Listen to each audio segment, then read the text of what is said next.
Greetings, my peeps, and welcome to the All Things Basketball Podcast with your boy GD. In this episode, I'll continue my Week 12 recap.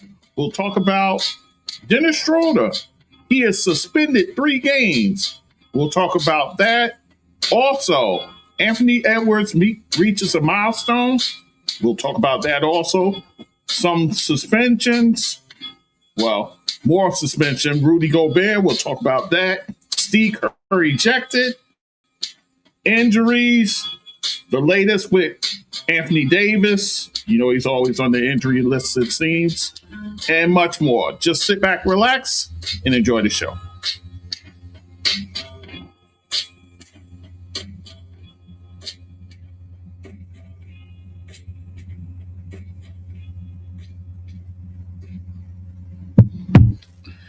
Okay, guys, it's your boy GD back with the All Things Basketball with GD podcast. And guys, we are in the midst of Week 13, which means we have a Week 12 recap that we must do. I already did part 1 where I talked about the women's game. I talked about the deadline for January 9th not being reached. So you have an impasse there. Also, we talked some unrivaled as well. A little bit of college women's basketball also. Then we also talked about the trade that went down with Trae Young. And so we broke that down. I talked about Ja Morant, him now being on the trading block. So the different suitors, I talked about that also. And Rick Carlisle reaching that magic milestone, 1,000 wins for a coach. So now I'll finish the rest of my recap. So let us begin.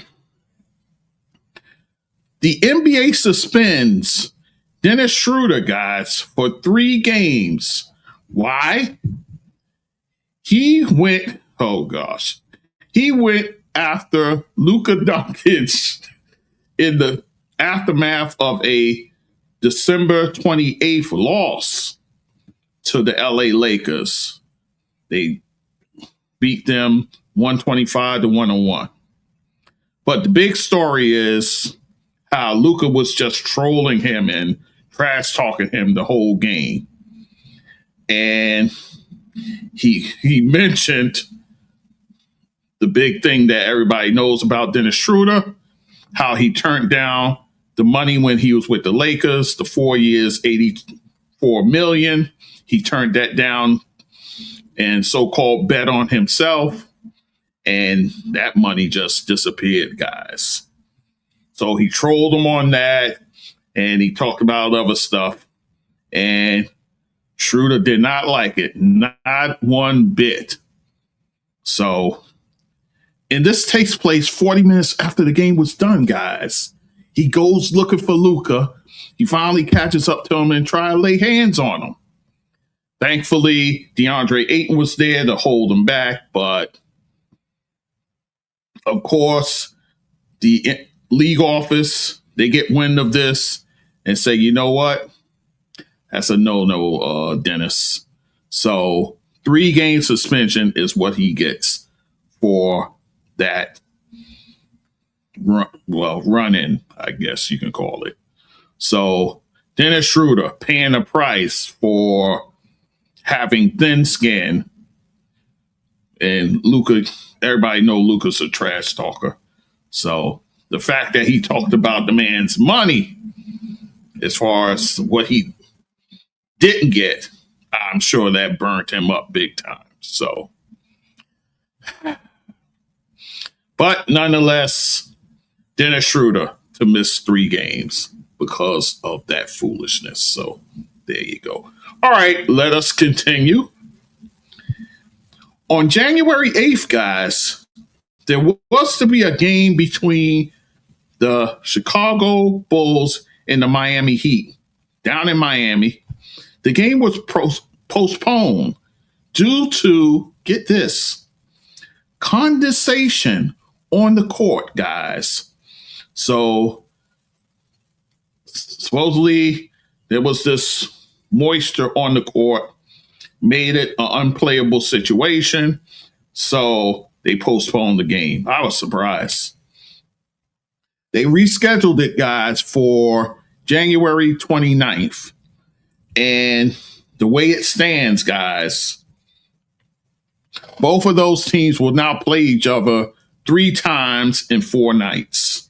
The 29th, and then the 31st, and then on February 1st. So it'll be 3 times that these same teams are meeting. So that's kind of a tough break, but what can you do? So the first game will be in Chicago, the latter 2 in Miami. So there you go. So that's the way that goes. All right, so that's that bit of news. Let's move on. Milestones. Anthony Edwards, guys, for the Minnesota Timberwolves. He becomes the 3rd youngest player to reach 10,000 points, guys. And the 2 guys who were younger at the time, LeBron James, of course, and Kevin Durant. And he does this during a January 8th win against the Cleveland Cavaliers, a game in which he scored 25 points, 8 assists, 7 rebounds. Julius Randle, 28 points, 11 rebounds, 8 assists. So fantastic all-around game for him as well. Jaden McDaniels, who's playing well this year, 26 points, 5 rebounds, 2 steals. And then on the losing side, Donovan Mitchell, 30 points, 8 assists, 7 rebounds. But back to Anthony Edwards. He is now one of 7 players, guys, to accomplish this feat before turning 25 years old.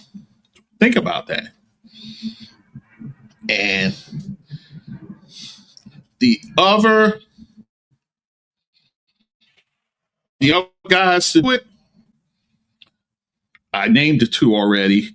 LeBron, him, and KD.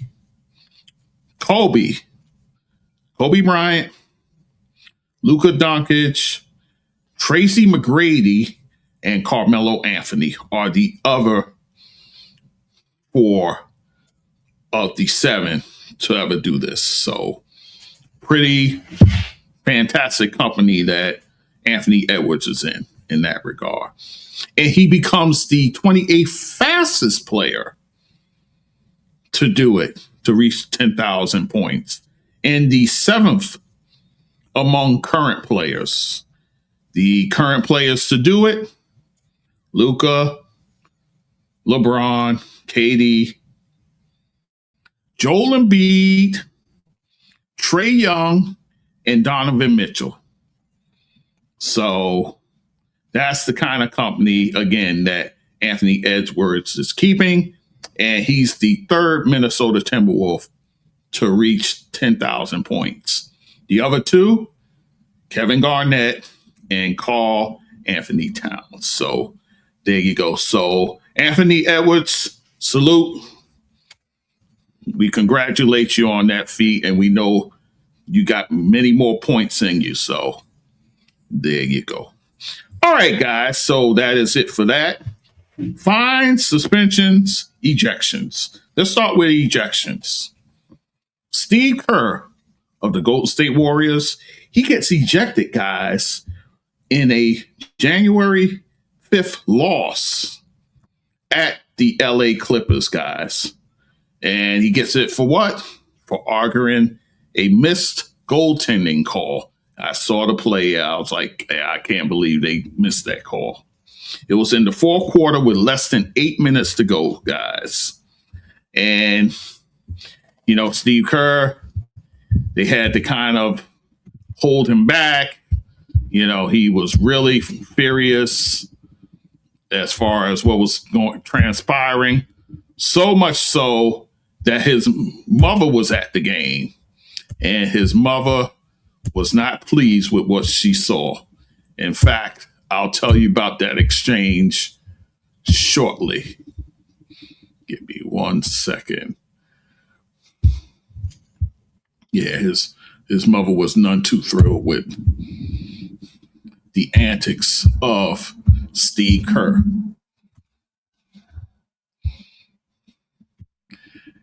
Yeah, so.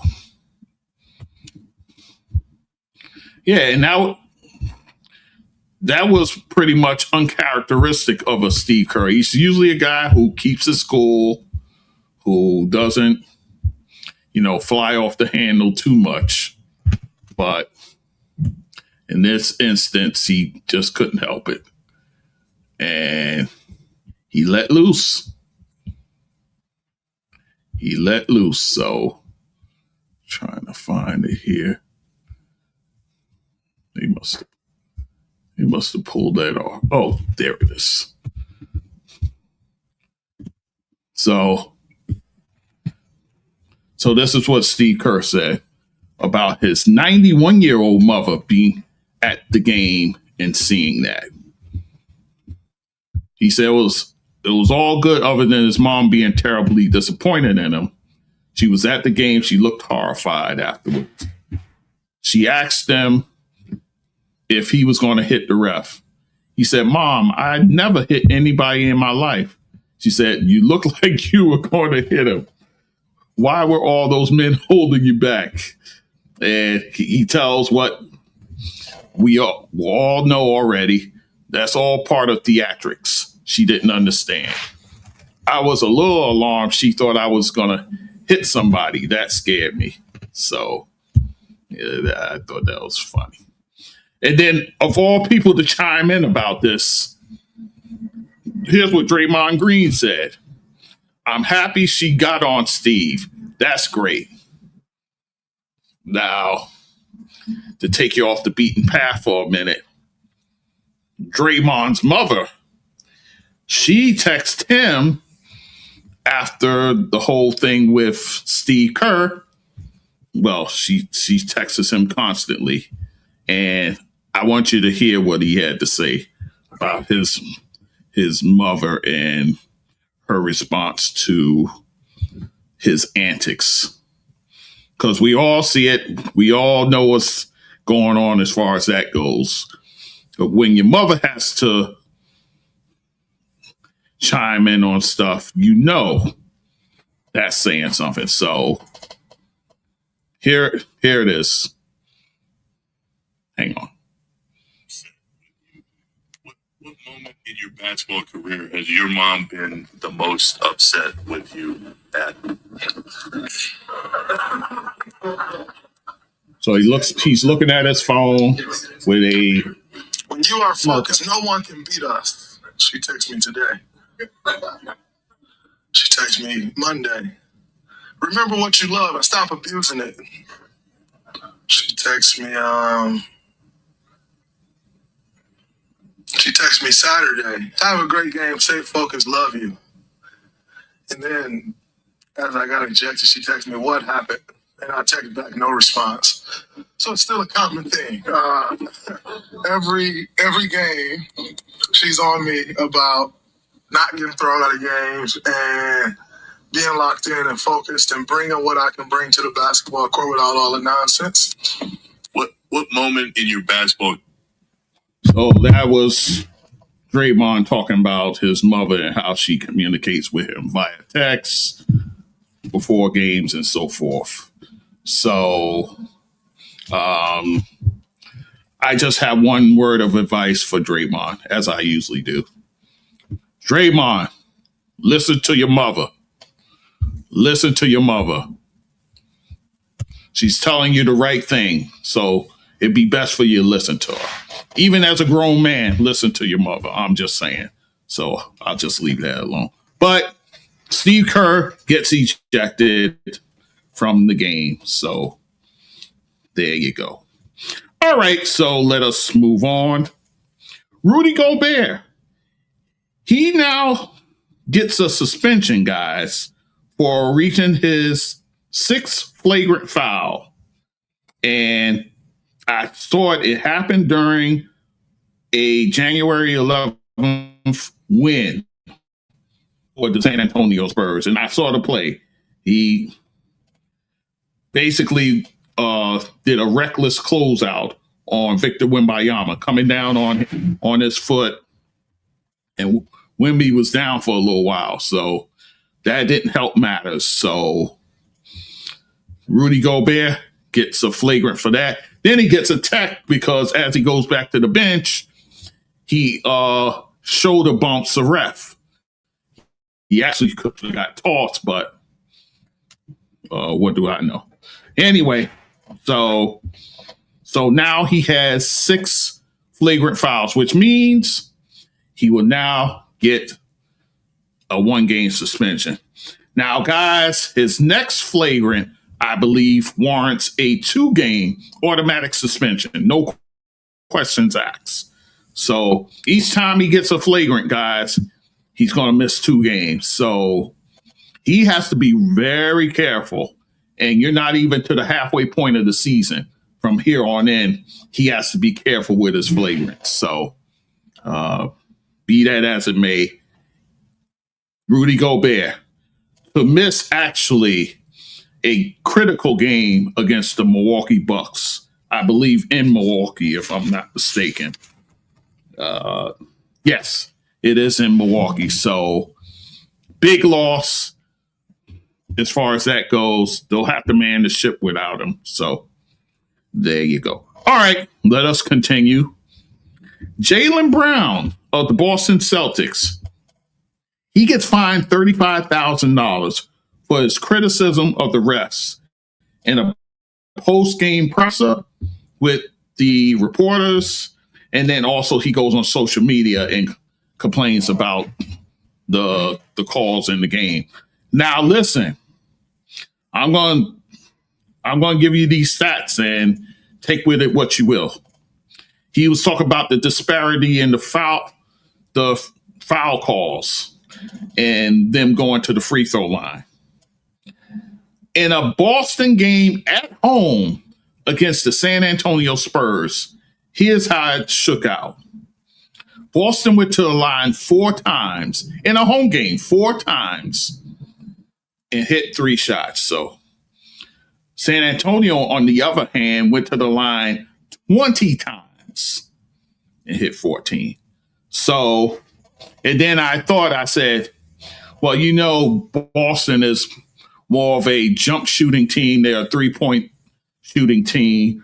But I delved deeper into the numbers, guys. For the game, they shot 93 times and 44 times from 3-point range. The Spurs, 95 times they shot it from the field, also 44 times from 3-point range. So I can't even blame it on that. They pretty much shot the ball the same amount of time, but the disparity in the foul calls. So he actually has a legitimate beef, but of course the league office, Jones up in there, the head of operations, the executive VP said, yeah, we're going to have to hit you with a fine. $35,000 for Jaylen Brown. So he pays the price, but he has a legitimate beef from where I'm sitting. So there you go. All right, guys. So that's it for that. Injuries, guys. And we start off with Anthony Davis, guys. Another year, another set of injuries to set him back. He suffers a hand injury, guys, in a January 8th loss at the Utah Jazz. And this happens in the 4th quarter, guys. And the doctors looked at it. He has ligament damage. He has to get surgery. So he's going to miss a few months. And yeah, so he's going to miss a few months. Mind you, Dallas is already without Derik Lively II. He's got the foot injury. Also, PJ Washington has missed time. So you're missing a few bigs over there. You still have Daniel Galford. You still have the old timer Dwight Powell. But as far as size, Dallas is reeling right now, guys. So, with that said, and I think you pretty much can take off the table him being dealt at the trade deadline. I think there's absolutely no team in the league who will trade for this guy. They won't do it. They won't do it. So they think they'll be able to move him. I don't think they will, to be honest with you. And then remember, he's still working off that extension that he got with the Lakers. So you're going to have to be paying him $60 million plus over the next few seasons. So I think the question for me is, this is their last season of having a draft pick that's in their control. The 2026 first rounder that they have is under their control. So do they throw in the towel and try and get them a high pick in the draft? And then remember, too, Kyrie Irving. Do you bring him back at this point? Now that you're going to be missing AD for a few months now. So do you even bring back Kyrie? So they might be playing for this pick in the draft, because I think after next year, they don't have control of it. So from what I hear, over the next few seasons, I know they shafted the Knicks out of a pick a couple of years ago. So hopefully one of those picks are going to the Knicks. But I digress. So what happens in Dallas, especially around the trade deadline, will be very interesting. Again, I don't see a team being that crazy to trade for Anthony Davis. Not with his injury history. They won't do it. I thought maybe Atlanta would try, but heck, you might as well keep Porzingis, who has injury problems of his own. So there you go. So that's the story with Anthony Davis. Keegan Murray of the Sacramento Kings. Guys, he's going to be out 3 to 4 weeks with an ankle sprain. And this happened on January 4th in a loss to the Milwaukee Bucks. So in the interim, it looks like Precious Achiuwa, former Knick, now with Sacramento, he's now going to see the lion's share of the power forward minutes for the Sacramento Kings. So if you're in fantasy, go pick him up. You know, if you got a spot there to fill, pick him up, especially if you lost Keegan Murray and you have him. So there you go there. Let's move on. Max Strus, who's had yet to play this season, guys. He's going to miss another month with a foot injury, guys. So tough blow for Max Strus. I know he's chomping at the bit to get out there, but it's just not happening. In the interim, you have to hang your hat on a guy like DeAndre Hunter, Sam Merrill. They'll get the lion's share of Strus's minutes. So, but Matt Strus, still not yet to play this season with the foot injury. So there you go. Jakob Poeltl for the Toronto Raptors. He's still without a timetable for a return, guys. He's been dealing with the back issue. He's missed 11 games and counting thus far. So there you go there. And then RJ Barrett, also of the Raptors. He sprains his ankle in a January 9th loss at the Boston Celtics. He's missed 2 games thus far. So I'm sure it'll be touch and go as far as him and that injury. So we'll see what happens there. Franz Wagner, also without a return date. He had the ankle sprain, guys. He's missed 16 games thus far and counting. So don't know yet as far as when he gets back on the court. But good news, his brother, Mo Wagner, he makes his season debut after missing time with the torn ACL. Remember, he tore it last season, guys. And he does it ahead of the international games that they have this week, guys. They'll be going to Berlin and London to play the Memphis Grizzlies this week. So, but Mo Wagner back for them. And he actually played on January 11th in a win over the New Orleans Pelicans. He played 9 minutes, scoring 8 points, getting 2 rebounds and 2 assists. So Mo Wagner back, and a welcome return for him. Because remember, Wendell Carter, he went down with an injury. So you get a big man back just in the nick of time. So Mo Wagner back for the Orlando Magic. His brother, not yet, but his return is imminent, just without a timetable. So there you go. Tyler Hero, he returns, guys, on January 6th in a loss at the Minnesota Timberwolves. He missed 11 games with the toe injury.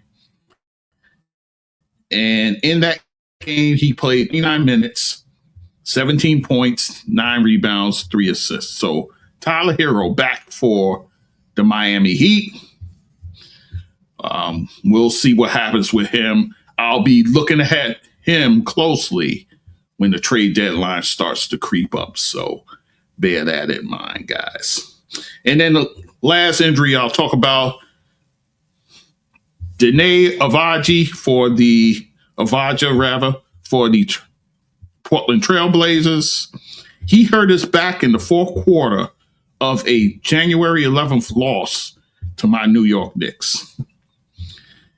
But in that game, Jrue Holiday, he made his return after missing 27 games, guys, with a calf injury. So you get your floor general back, but you lose your prize player for the moment. So the diagnosis to be announced. So he'll miss some games, more or less, and we'll see how serious the back injury is. So there you go. But Jrue Holiday in the game, he played 16 minutes, 8 points, and 4 assists. So he's a welcome sight for that young Blazers team to have Jrue Holiday back. So possibly he can help turn the fortunes around.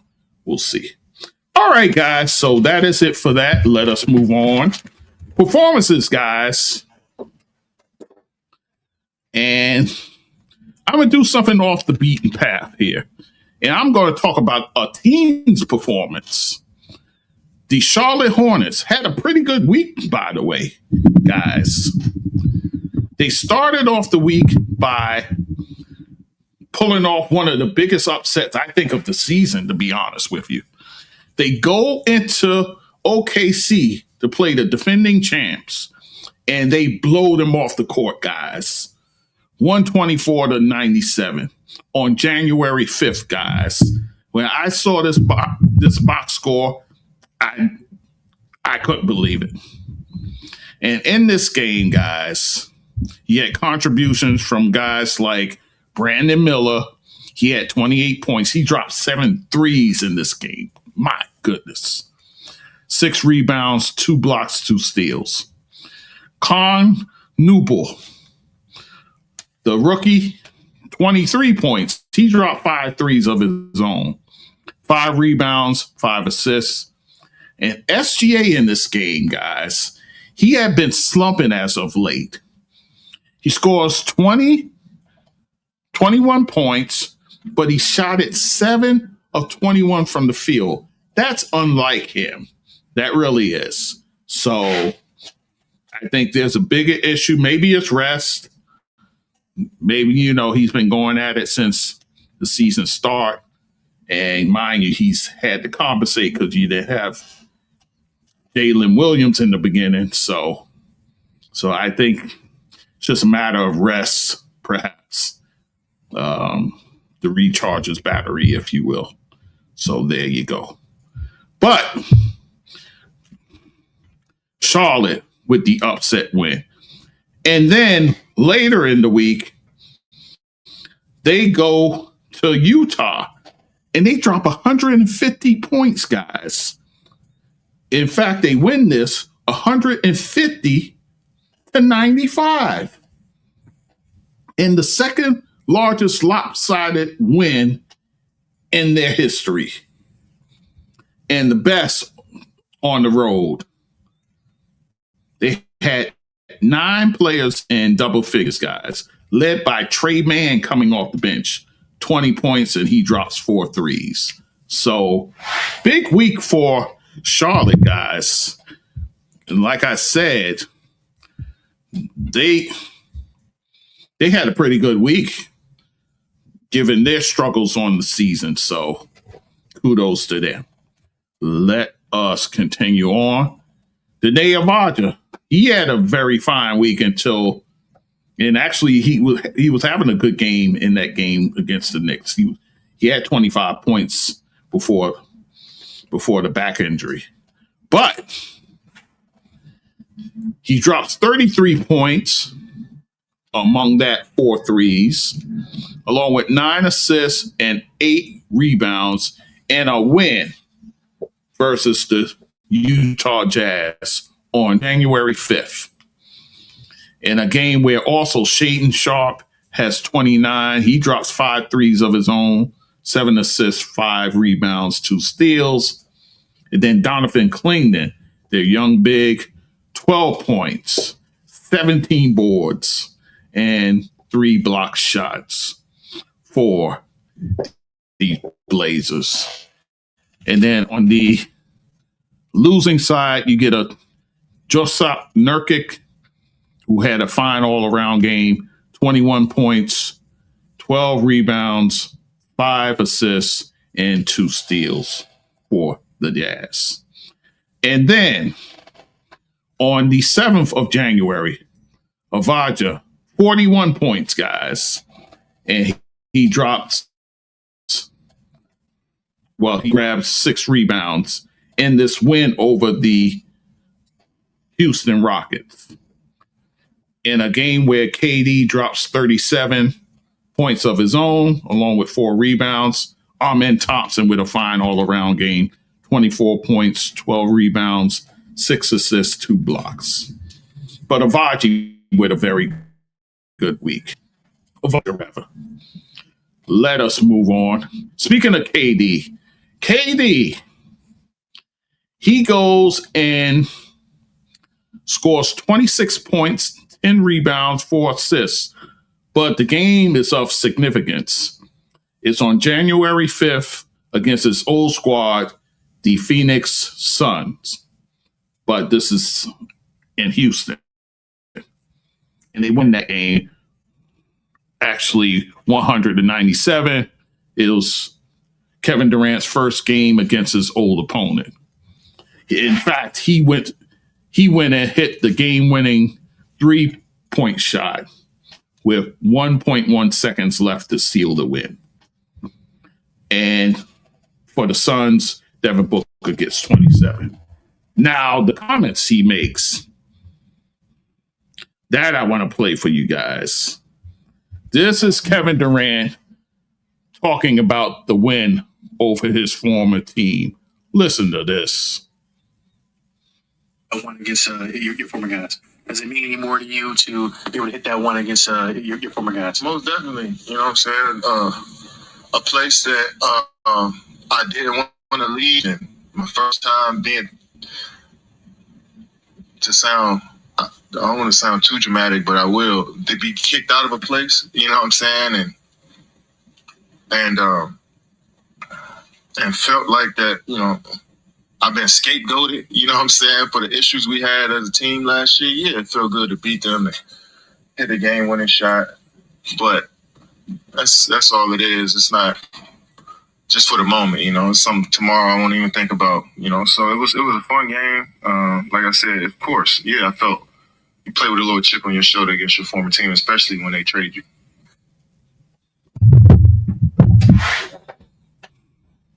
Katie, first of all, they did not scapegoat you. So let's talk about that. They did not scapegoat you over there. Fine, things didn't go as planned. I think more so, a lot of it hung on Bradley Beal than it did on you. So I don't know where you get the scapegoat stuff from and them trading you. Kevin, you were traded before. You left the Nets. You left for burning building to head west to Phoenix. So you left the Brooklyn Nets in shambles. So what are you even talking about? Playing the victim? Are you serious? Are you serious, Kevin? Wow. I couldn't believe he said that. No one scapegoated you. No one kicked you out of there. If anything, you kind of alluded to wanting to get out of there. So what are you even talking about, Kevin? Stop with this victim stuff. It's not a good look. So I'm just saying, I'll leave it alone at that. But Kevin, wake up and smell the coffee, man. I mean, really. But I'll leave it alone. So Kevin Durant gets revenge over his old team. I'm using air quotes, guys. So in case you're just listening. So there you go. All right. So let us continue on. Trey Murphy III, he had a nice week, guys. He goes for 42 points among those 6 threes, along with 5 rebounds. He does it in a loss, though. A game I actually watched on January 6th against the LA Lakers. A game in which they hung with the Lakers until the fourth quarter. Luka in this game, he gets a double-double, 30 points, 10 assists, 2 steals. And LeBron James with a solid all-around game, 30 points, 8 rebounds, 8 assists. But Trey Murphy goes off against the Lakers. And then later in the week, he drops 35 points, along with 7 threes, 8 rebounds, 4 assists, and 4 steals, guys, in a January 9th win at the Washington Wizards, in a game where rookie sensation Derik Queen for them, he gets a he gets a triple-double. 14 points, 16 rebounds, 12 assists, and 2 blocks in that game for the rookie. And Zion has a fine game in this one. 31 points, 4 rebounds, and 2 steals for the Pelicans. But Trey Murphy with a fine week. Speaking of Luka drops a 38-point triple-double. 38 points, 10 rebounds, 10 assists in a January 7th loss, though, at the San Antonio Spurs. In a game where Keldon Johnson, he's been doing a fine job coming off the bench. 27 points, 6 rebounds. And Victor Wembanyama, who's back to the bench, guys. 16 points, 14 rebounds, 4 blocks, 2 steals. And for the Lakers, no LeBron James. So you had Luka carrying the mail for the day, and he gets the triple-double. So there you go. Shai Gilgeous-Alexander. I told you how horrible he played in that Hornets game on January 7th in an overtime win versus the Utah Jazz, where they had to fight for their life. SGA drops 46 points, 6 rebounds, 6 assists in that game. Chet Holmgren, 23 points, 12 rebounds, 3 blocks, so he gets the double-double. And for the Jazz, Lauri Markannen, 29 points, 13 rebounds, and Keontae George, who's having a fine year, 25 points, 11 assists, 7 rebounds for the Jazz. In a very good game, by the way. And a duel between the power forwards, if you will, Paolo Banchero of the Orlando Magic. He drops 30 points, 14 rebounds, 6 assists in a January 7th overtime win at the Brooklyn Nets, out-dueling Michael Porter Jr., who had 34 points. And he drops 8 threes in this game. 5 rebounds, 3 steals. But Paolo gets the upper hand and gets the win at the Barclays Center. Isaiah Stewart, I've been talking about him a little bit, guys. He had a career high of 31, along with 2 blocks in a January 7th win versus the Chicago Bulls, guys. So Isaiah Stewart stepping in for Jalen Duran, balling right now, guys, and helping his team get the win. Oyo Dusumu, 24 points. He drops 4 threes in the game. And then Nikola Vucevic, 20 points, 16 rebounds. So he gets the double-double along with 4 assists for him. So there you go. And I spoke of Lauri Markanen earlier. He drops 33 points, 7 rebounds, 4 assists with 2 blocks in a January 8th win versus the Dallas Mavericks, guys. In a game where their rookie sensation, Cooper Flagg, he gets a near triple-double, 26 points, 10 rebounds, 8 assists, and 3 steals. And this is the game where Anthony Davis hurts his hand, 21 points, 11 rebounds, 4 assists in the game. And Clay off the bench, he drops 6 threes and scores 23 points with 5 assists in that game. So there you have it. And one last thing, Dyson Daniels gets a triple-double, 17 points, 11 rebounds, 10 assists, and you know he's a steals master, 4 steals in January 9th win at the Denver Nuggets, guys. In a game where Jalen Johnson, 29 points, he gets 5 threes, 9 rebounds, 6 assists for the Atlanta Hawks. And Peyton Watson, who was the player of the week, 25 points, 11 rebounds, so he gets the double-double, 4 assists, 3 steals in the game. So there you go. All right, guys, let us continue on.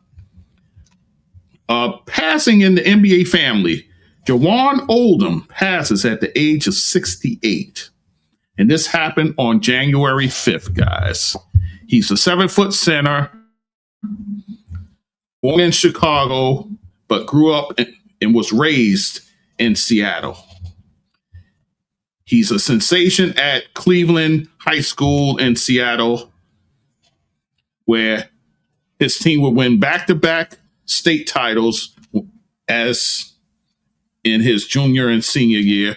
They go 50-1, guys. That's how dominant that team was. And then he takes his talents to Seattle University, where he plays well there. He's the second leading rebounder in the school's history behind Elgin Baylor. So keeping company in that regard. And in the Seattle area, you had 3 guys around that time that were standouts. It was Jawann Oldham, Clint Richardson, and James Edwards. So pretty nice company he's keeping in that regard. He was drafted in the 1980 draft, guys, in the 2nd round, the 41st pick overall, going to the Denver Nuggets. He played 10 seasons in the league, guys, playing for 8 different ball clubs. Denver, then he goes to Houston to play with the Rockets, Chicago Bulls, the New York Knicks, the Sacramento Kings, Orlando Magic, the LA Lakers, and then with the Indiana Pacers, guys. And kind of a fun trivia fact about him. He wore the number 33 in Chicago prior to Scottie Pippen's rival. So if anybody, maybe you're in some trivia night and someone asks that question, your answer, Jawann Oldham had the number 33 before Scottie Pippen would wear it. So there you go. He also played 6 seasons in the CBA, guys.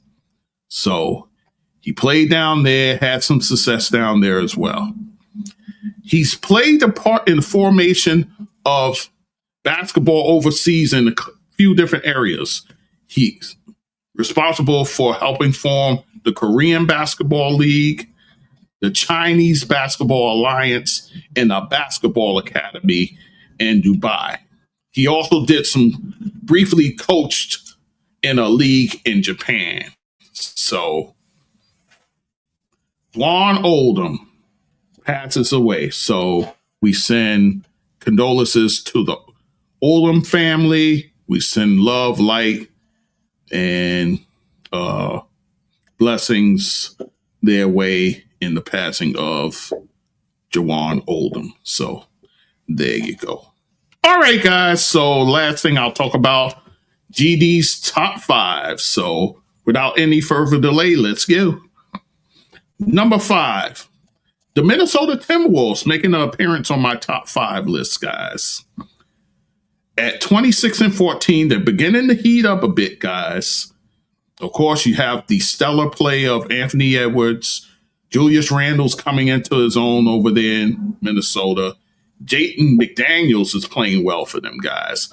Their only Achilles heel is the point guard position. So can they solve that by getting a Ja Morant? We'll see. But as of now, they're amongst the top 5. And this week, guys, they play on the road at Milwaukee. I talked about that game. That's the game that Rudy Gobert is going to miss. So critical game there. And then after that, they have a back-to-back with Houston and San Antonio. So back-to-back playing them on the road. So tough week for the Minnesota Timberwolves. Let's see if they can remain on my top 5 list coming out of this week. Number 4, the Denver Nuggets at 26-13. They keep finding new guys to step up. I told you about Peyton Watson, him getting player of the week throughout the Western Conference. You still have a Jamal Murray there. Aaron Gordon starting to get his legs under him. Christian Brown as well. So they're trying to man the ship until reinforcements get back in the likes of the Joker and Jonas Valanciunas. So let's see if they can hold it down until they get back. And for them this week, they play at the New Orleans Pelicans, at the Dallas Mavericks, and then they come back home for 2 home games against Washington and against Charlotte. So winnable games this week for them. Let's see how they fare coming out of this week. Number 3, the San Antonio Spurs. You had a couple of injury scares this week with Wemby, but he's come out on the other side, so you're happy with that. At 27-12. And this week, they play the final game against the Oklahoma City Thunder, and that'll be in Oklahoma City. So tough game there.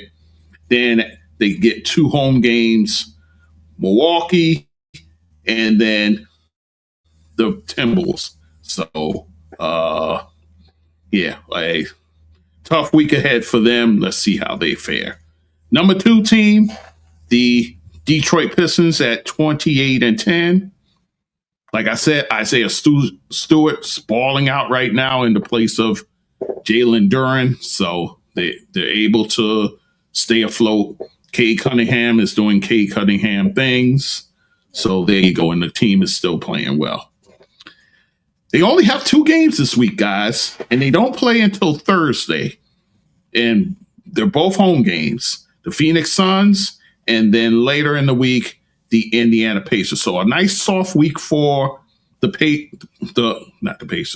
Pistons. So let's see what they can do with this schedule. And then, of course, the number one, OKC at 33-7. Right now, they're starting to get their groove back a bit. So after the malaise they had, they're starting to turn things back around. This week, they get the Spurs at home, and then they go on the road to play Houston and then Miami. So not an easy week for them. So we'll see how they fare coming out as well. Thank you for listening, guys, to the All Things Basketball with GD podcast. Your listenership is always important to what we do with this show. Also, guys, my website, all the clips, all the full videos for there for you to enjoy. Donate button, guys. Donate to the show, guys. At PayPal. Buy me a coffee. Spotify donate. And as always, in my scroll, my Cash App right there. $GD, that sports dude. Give to the show, guys. Give to the show if you can. Also, I'm on YouTube, my YouTube channel. That's always in play, guys. On all the podcast platforms, wherever you listen to podcasts, I'm there. Also, when it comes to social media, TikTok, Instagram, some Facebook, some Blue Sky, and that's it. Guys, the way it's looking, I want to do a mid-season kind of report if I can. Try to do that. And then also my big surprise, guys, and I'm going to let the cat out the bag now. I'm going to do a show from Hawaii, guys. Hawaii. Your boy is going out to Hawaii. So I'm going to do a live show. Should I do a live show? Yeah, I'll do a live show. I'll do a live show from from Hawaii, guys. So that's coming up the pike. I'll tell you as we get closer to it. I look forward to it, man. I need this vacation too. You don't know. So, yes. So that's going to be happening, guys. MLK Day games. I'll be all over that. And then, guys, we're getting closer to the end of the All-Star voting. So we'll see how everything shakes out that also. So, again, guys, thank you for listening as always.